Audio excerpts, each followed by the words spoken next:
Who's ready for some PUBG news? I am. Leaks from PUBG's Chinese partners. It's a picture of a shotgun with a gamble crate in the hideout contraband created code Sedum crate. It says, shotgun is the next progressive skin for update 37.1. For those that don't know, update 37.1 comes out on PC on Tuesday or Wednesday, I guess, depending on what time you get the update finished on your end. So Tuesday night, Wednesday morning is the update 37.1 for PC. The rumor, this is not confirmed, is it's a progressive pump action shotgun. I don't understand how this is considered a leak necessarily from a Chinese PUBG partner. This is likely the next progressive skin we're going to see, some form of a pump shotgun. On top of that, PUBG tweeted out that we are going to have the Bugatti obviously coming with PUBG update 37.1. That's August 13th for PC, August 21st for console. Here's a little sneak peek at how the car is going to sound in game. I gotta mute it because of the music and DMCA stuff, but it's gonna be bitchin'. It's gonna sound bitchin'. Is it gonna be pay to win? Is it gonna be pay to lose? Well, tune in here. I'll find out all those details and let you guys know. Just by looking at the image of the Bugatti, and I've shown you guys this a number of times, this is gonna be probably a pay to win skin. Just in terms of where you can get shot out of on the car. The Bugatti has a lot of cover. It's a low roof line, low slope, low windows. So we'll see how they modify that in game, because sometimes they will allow bullet penetration in these surfaces, like I've shown you in the past. So we'll see. We don't know if it's going to be a crafter pass or a survivor pass for the Bugatti. Chances are it's a crafter pass, which means not guaranteed to get the skin, more gamble crates. I'm hoping that it's more like the Aston Martin pass, which was obviously more guaranteed. You know, as long as you completed the missions and leveled up your pass, you were guaranteed at least to have enough tokens for the base skin. But we shall know in just a few days how that's going to come out. This is a nice little troll by PUBG. So PUBG tweeted this out on August 4th. They said, he's a rocket man. And for those of you who are familiar with PUBG, know this is Benjoy. And he does all these kind of troll gameplay clips. This is an old clip, by the way. This is like from one of Benjoy's videos from, might be honestly a year ago. It's been a while. But anyway, so this is one of Benjoy's clips.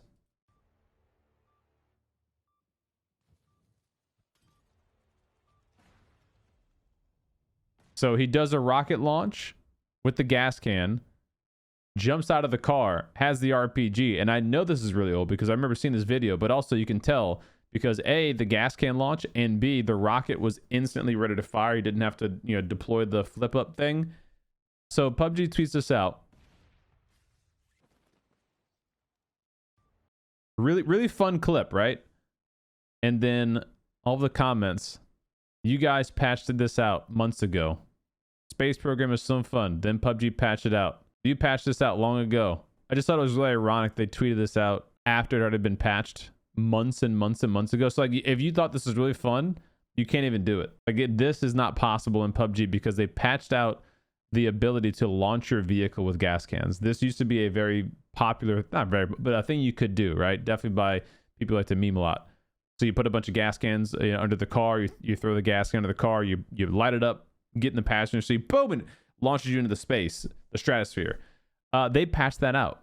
And then like 6 months later, a year later, they tweet out, look at this fun thing. So I thought that was interesting that PUBG decided to do that. Then they posted their official announcement of the PUBG Hot Drop 2025.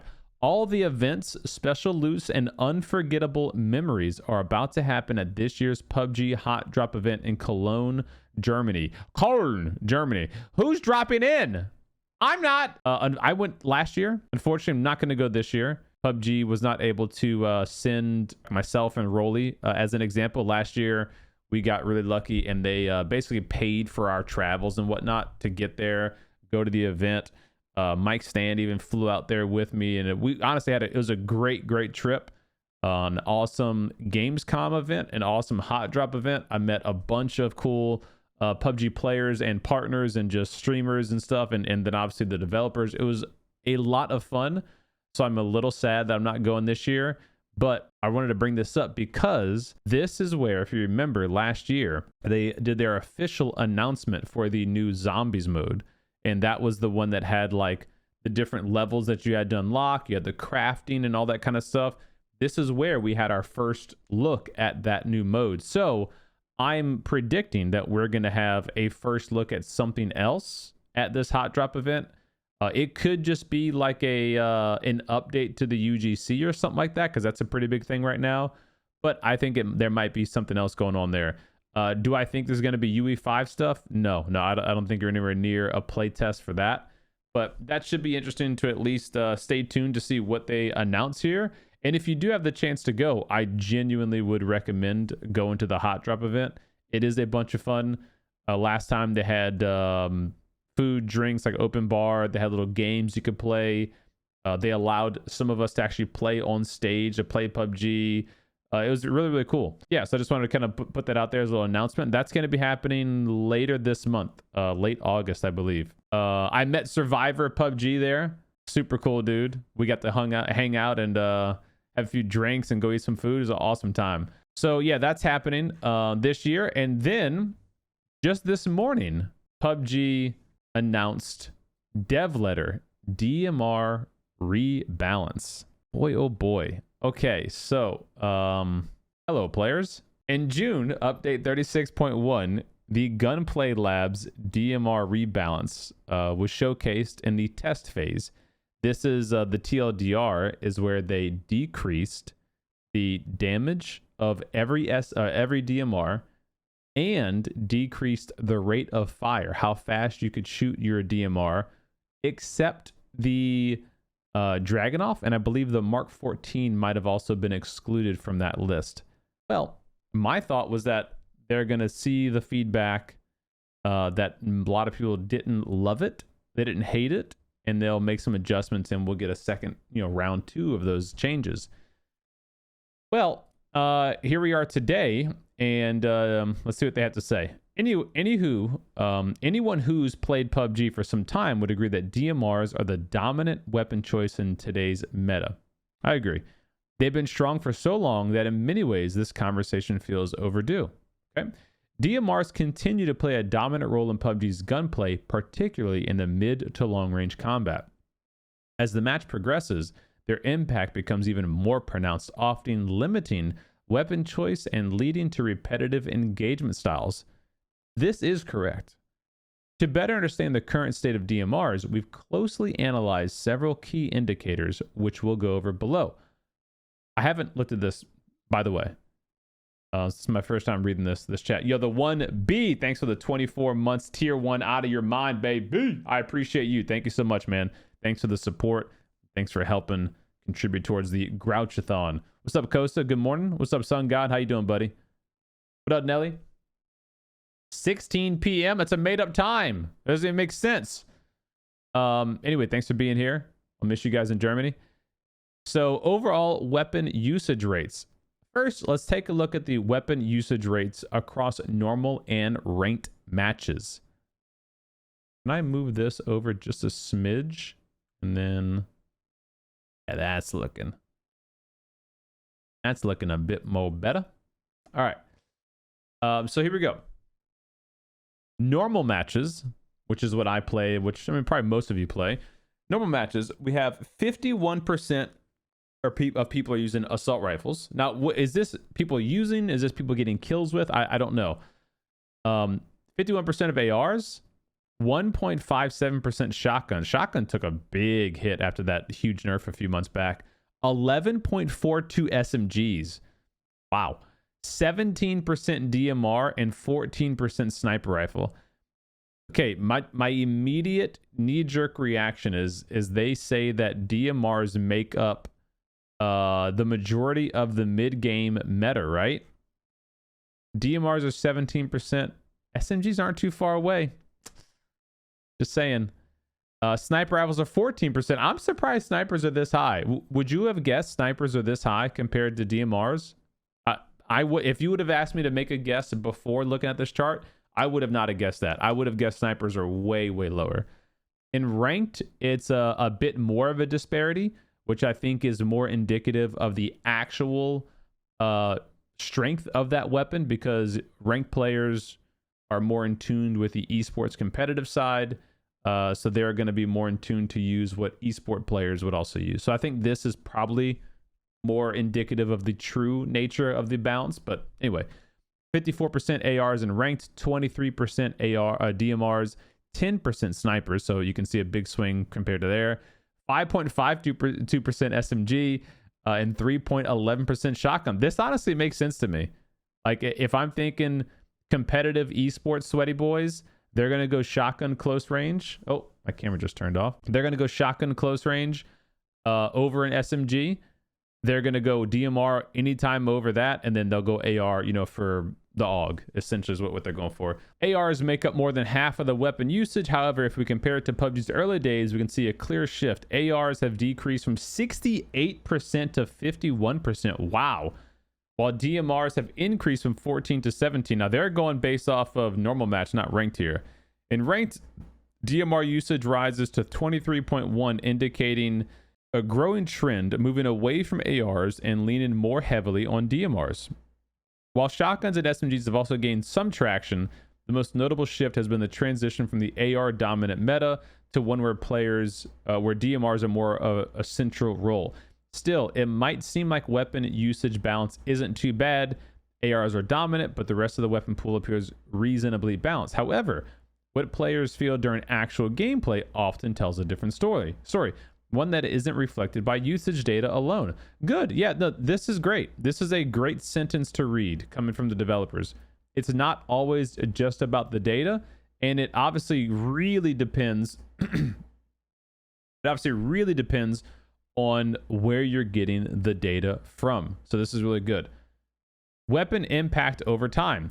To capture what players actually feel during the matches, we analyze how each weapon's category impacts changes throughout the match. Weapon power graphs over time. Kill ratio per minute. Assault rifles are getting 64% in the highs. DMRs are getting 30%. Wow. What is this? Sniper rifles are getting, I don't know, what's that? 10, 15%? And then way less, and then this is SMG. So this makes sense. This is for the beginning of the game, like the very start of the match, and then onward. Very early game, SMGs and shotguns dominate. That makes sense. Then towards the, I guess you call this mid game right here, right? SMGs and shotguns fall off. Snipers hold pretty steady from mid to late. DMR see a big jump there. I mean, this makes sense to me, honestly. Damage ratio per minute. Yeah, this should be flip. Oh yeah, I will say this should be flip-flop. DMR should be way higher, and they are. Early game, ARs are a little stronger because you're usually closer range. And then once you get to that mid game, it's just dominated by DMRs. Now, this is to be expected though, right? Because it's damage ratio per minute, and a DMR is going to have higher DPS, damage per second. You can put out more bullets, longer range, longer bullet velocity, so this should be a higher number in my opinion. That's not a bad thing that DMRs are there, but let's see how they describe it. Here are some key takeaways. ARs tend to dominate the early phase of the match. I guess you say dominate. I mean, this is really strong in my opinion, but okay. Where was that? ARs tend to dominate, but DMR damage rapidly increases starting in phase 2.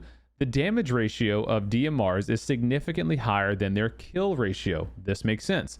In terms of damage ratio, DMRs are dominant throughout most of the match after phase 1, because you can just spam a DMR with no penalty. You can just shoot it unlimited times. The ammo is very plentiful. Bullets fly usually pretty fast if you're using a Mini 14, Mark 12, or even an SLR. And you're just putting out as many shots as you can. While ARs account for more than twice as many kills as DMRs, that number includes early game encounters and a wide range of combat scenarios. When we look at the actual flow of the matches, it becomes clear that DMRs begin to shine as early as phase 2, particularly in terms of their damage contribution. How many times have you guys used a Mini 14 and had 700 damage at 2 kills? In PUBG, the randomized nature of the blue zone makes it crucial to secure a strong position early and prevent other players from entering the safe zone. For this reason, average damage, not just kills, is a key performance indicator. With that in mind, we focus less on total kills and more on how DMRs have shown clear dominance in damage output as the match progresses. Okay? Why is the change needed? All right, let's hear from PUBG why they want to nerf DMRs. As shown above, DMRs currently hold a dominant position in PUBG's gunplay ecosystem. Why is this a problem and why is a change necessary? In an environment where DMRs account for a large share of the total damage, gunfights tend to become long-range standoffs. These engagements often lock both sides into defensive positions, making the slightest of movement feel risky. This leads to drawn-out firefights that focus on healing and revives with little to no repositioning or tactical variation. Combat often stalls and matches get locked into repetitive, long-range DMR fights. Also, compared to ARs, DMRs tend to reward precision and mastery more heavily. In a DMR-heavy meta, less experienced players have fewer chances to overcome skilled opponents, which further widens the skill gap and makes comeback moments increasingly rare. I think that should be highlighted in bold. Given PUBG's design, where long-range engagements are the inherent part of the experience, it's quite natural for DMRs to perform well. However, the current level of dominance is so high that it leaves little room for alternatives weapon choices, resulting in a rigid meta centered around almost entirely DMRs.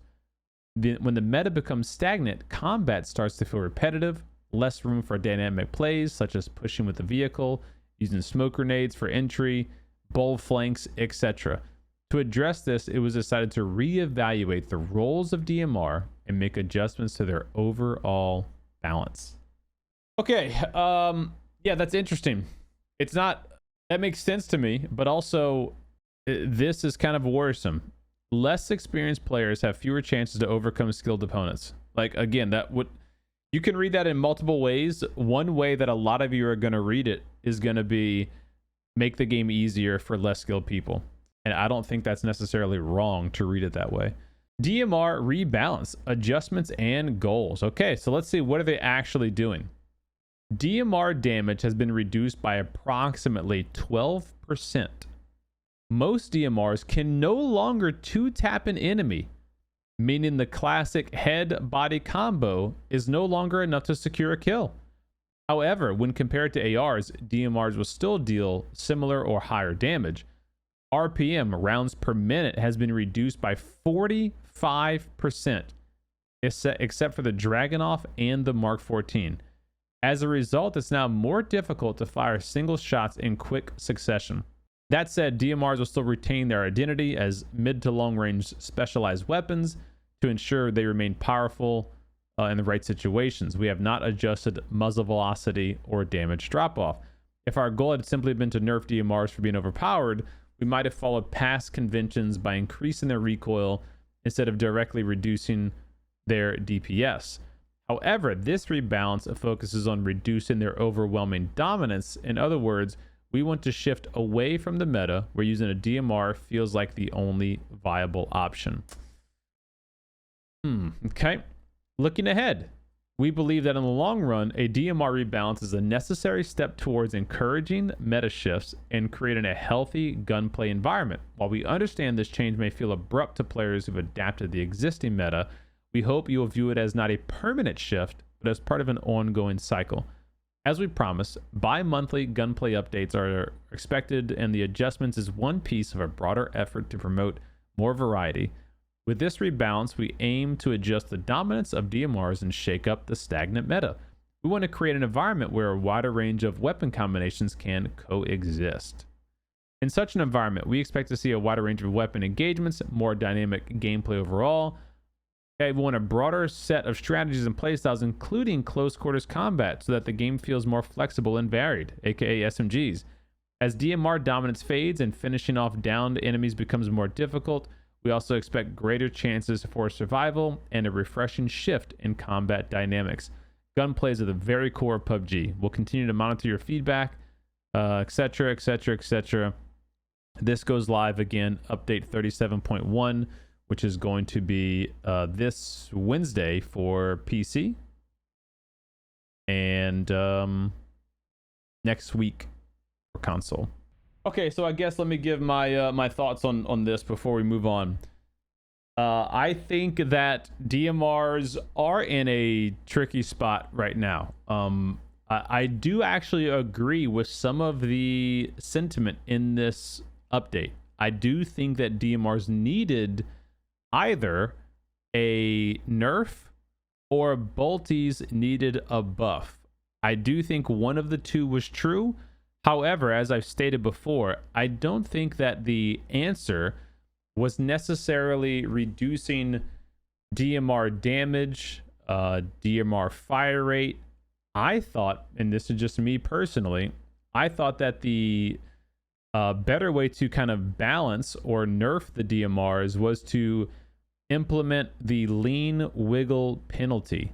So where you couldn't just spam lean or do the exploit, the crouch lean exploit, and basically get off infinite amount of damage with very little chance of being hit back, especially with a slower bullet velocity bolty, which, you know, if you're going to counter a DMR with a bolty, that's you're going to have a slower bullet velocity for most of them.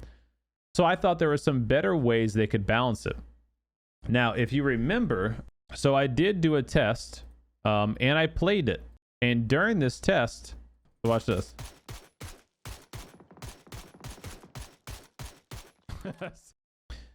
So that fire rate honestly isn't incredibly bad. That fire rate was, I don't know, in my opinion, fine. The problem, I think, is they implemented a fire rate lockout. And so that's pretty crazy. I mean, look, like that, this is the nerf they're talking about. You can still shoot this thing pretty fast. Not as fast as before, but the problem is that if you click the button too soon, the gun won't shoot and you have to unclick and re-click. And for guns with a harder cadence to get down, that's going to be, you know, even more difficult to do properly. And so I just don't know if that's, I mean, I'd personally think that's the answer to how to nerf it. But in my small, short little test that I did, damage reduction, I think they felt fine in terms of fire rate. Now, the damage reduction is going to be the big question, right? Because, like say a Mini 14, for example, that gun was already like really, really weak. It's already a pea shooter. So reducing that damage by what, 12% is going to be pretty insane. And I don't know if it's going to necessarily accomplish what they want, you know, because like, and I guess my other question is, if they want to promote closer range engagements, are you more willing to crash a compound with an SMG instead of hanging outside with a DMR because of the slight damage reduction? Like, I don't know. I don't think you would. I think most people would just, you know, understand that, okay, well, we're going to have to shoot more bullets, or we're going to have to, you know, take even longer to have gunfights. Maybe you'll be more inclined to pick up a bolt to, you know, try to get an open and knock to a push, but I don't know. Yeah, the Dragunov and the Mark 14, they did not change. So those two weapons are unchanged in terms of the fire rate.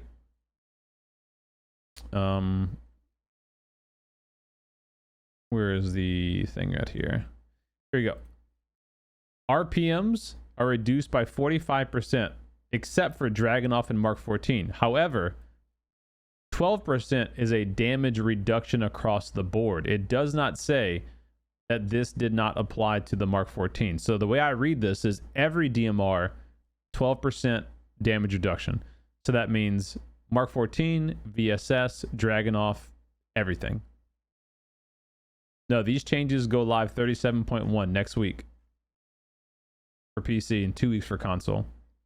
They want people to use an MP5K with a 6X. Yeah, I don't know. I mean, obviously, a DMR is still going to dominate an SMG long range. Like, if if you're using an SMG long range, you can, but you're at a severe disadvantage, you know? All right, big bucks, no whammies. Activate. Hey, there we go. Camera's back. Whew.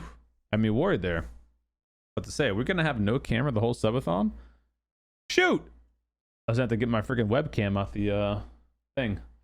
I think the big drop off is gonna be over distance, because like if we go to Wacky Jackie's website, pubgweapons.com. Now, to be fair, this hasn't been updated since update 35.1, so it's not going to include, you know, the new DMR nerfs, right? But if you could look at something like this, what's the most popular DMR? Dragunov, Mark 12, and Mini 14, right? I think a lot of people would say Mini 14. So just use it as an example. Go level 2 helmet, level 2 vest, and level 2 helmet, level 2 vest. And look at this. So we're going to go damage over distance. You guys see? There you go. So here's base damage at 48, right? Watch over distance how this damage drops. 150 meters, 200 meters, 250 meters, 300 meters, 350 meters, 400 meters. Now, I would say arguably most people aren't sniping with the DMR outside of 400 meters. Like that's a pretty damn far piece, right? But people do it. They do like to spam those DMR shots at really long range. So you're going to take another, whatever, call it 4 damage off of this number at that long range. Like that is very significant over long range. And that's where I think you're going to get the biggest impact, because, you know, close range, you're still going to get the same 12% reduction close range, but there's less drop off at close range with the with any gun, but especially with, you know, DMR. So I think it'll be less noticeable close range, more noticeable long range. And then, as you guys have said in chat, flushing a kill with a DMR already takes a lot of shots. Now you're going to have to add potentially one more shot to that counter to get a flush, which is going to be pretty significant. The way that they're doing the damage nerf is they're saying that basically no DMR is going to be able to 2-tap an enemy now. So like for example, here's a Mini 14, 2 shots to the head or 1 shot to the head, and then 1 shot. Oh, I guess on this one couldn't do 1 head, 1 chest, huh? 62 and 30. Yeah, so this one couldn't do it. Let's see, go to weapon comparison. I believe the Mark 12 and the, I know obviously the SLR could. Could the Mark 12 do it though? Let me see. And then SLR gets to kill.